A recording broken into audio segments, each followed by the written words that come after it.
थोड़ा सा घूंघट में। और देखिए भोजपुरी में कैसन भाव होला। शिल्पा जी थोड़ा सा और आगे आइए।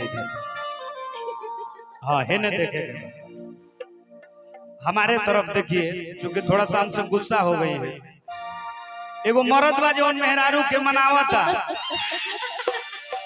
बेकल सर जी, रूसल तबे निमन लागेला राजीव भैया के जब केहू मनावे वाला हो। इना की 5 दिन से रूसल बड़ा बाबू मत बजाइए कुछ। इना की 5 दिन से रूसल बड़ा के पूछ ही वाला नहीं कि खइब कि ना खइब, तो रूसला के कौन मतलब। तो तबे निक लागेला कि जब केहू मनावे वाला होके एबरा रूसल बड़ी हम मनावत तनी। देखो तनी कि मानत तरी कि ना मानत। हर काहे खिसी आइल बाड़ू जान ले बुका हो। सुनता रो, अरे तारा खाती हम का ना कही ना। अरे बाबूजी के पाड़ा हम बेच के करा के काड़ा बनवैले रहनी है। ए भैया ना होई ना होई, तो कोई खिसी आई तनी देखी तनी ली शिल्पा जी के ठुमका। बाबूजी के पाड़ा बेच के तोरा के काड़ा बनवैनी है तो वो तो मुंह फुलैले है। वो तो तोर बहिन भी पहनले बाड़ी। अच्छा अब देखत हो लो। अरे तोरा खातिर 2 कट्ठा खेत रहे बाबा के नाम से, उहो बनकी ध के कितना बढ़िया साड़ी ले रही है तोहरा के, तो वो रुसल बाड़ू। ओकरा के तो मंदिर बना देले बारे। ए भैया ई कोनो बहाना से माने वाली लड़की निके जाए दो, माइक दे दो। अब हम मनावतनी कि काहे खिसी आइल बाड़ू। अब सब कुछ तो दे देने, अब का जान लेबू। ऐसा सधुआ उपास ही सुतता कि काहे खिसी आइल बाड़ू जान ले बुका हो। कि बोला हमर सुगनी परान दे बुका हो। बोला हमर सुगनी परान ले बुका हो। काहे खिसी आइल बाड़ू जान ले बुका हो। काहे खिसी आइल बाड़ू जान ले बुका हो। बोला हमर सुगनी परान ले बुका।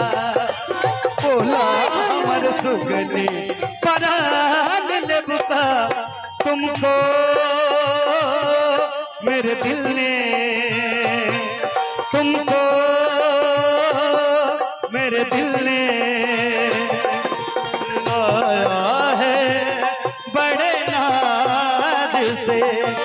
आवाज मिला दो मेरी आवाज से। तुमको मेरे दिल ने बोला हमर सुगनी परान ले बुका। बोला हमर सुगनी परान ले।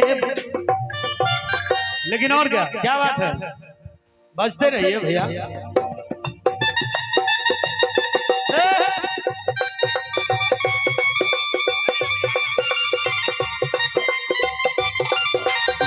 ताली आपके तरफ से होनी चाहिए भैया।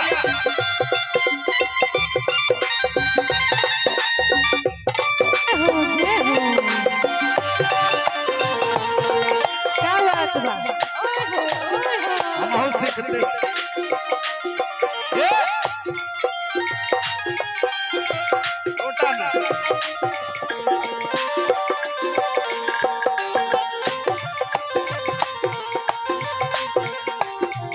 क्या बात है।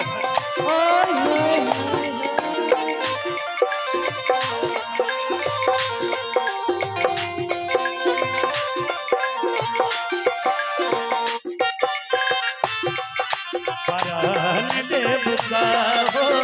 बोला हमर सुगनी परान ले बुका। लेकिन झुमका झुलनी चूड़ी कंगन हार बनवा वाली।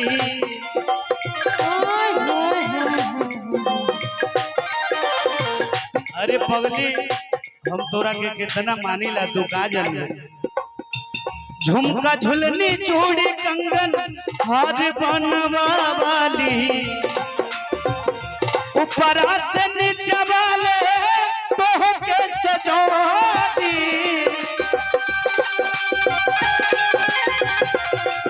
ऊपरा से नीचे वाले तोह के सजोली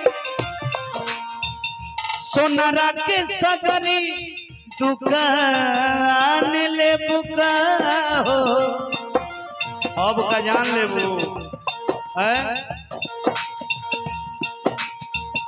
सोनारा के सगरी दुकान ले बुका बोलो हमर सुगनी परान दे बुका बोलो हमर सुगनी परान ले बुका